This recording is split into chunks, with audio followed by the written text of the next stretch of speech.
জয় সীতারাম বন্ধুরা, আজকে আবার চলে এসেছি নর্মদা পুত্রী আচার্য দেবলীনা শাস্ত্রী আপনাদের সাপ্তাহিক রাশিফল নিয়ে।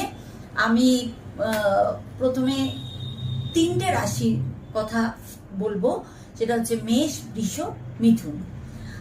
মেষের ক্ষেত্রে বলতে গেলে কেরিয়ারের সফলতা, পদোন্নতি, আর্থিক উত্থান পতন।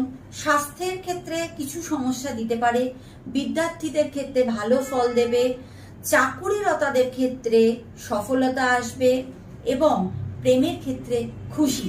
কিন্তু বিবাহিতদের ক্ষেত্রে ইগোকে দূরে রাখুন, তাহলে ভালো থাকবেন। এর রেমেডি বলে দিচ্ছি। এর রেমেডি হলো গরিব মানুষকে কিছু ভোজন করান।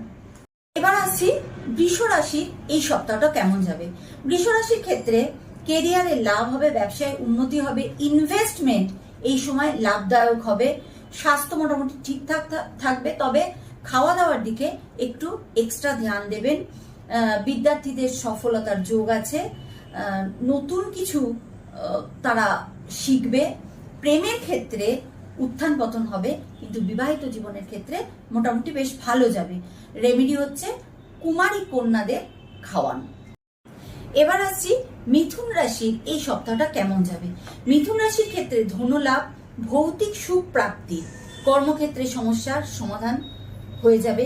পারিবারিক জীবনে উত্থান পতন, বিদ্যার্থীদের ক্ষেত্রে ভালো যাবে। প্রেম এবং বৈবাহিক জীবন সুখকর হবে। যেটা সব থেকে ইম্পর্টেন্ট এই সপ্তাহে মিথুন রাশিদের ক্ষেত্রে বিদেশ যাত্রা এবং বিদেশ থেকে ধনার্জন হতে পারে। রেমেডি হিসাবে বলছি, সবুজ টিয়া পাখি কিনে তাকে মুক্ত করে দিন।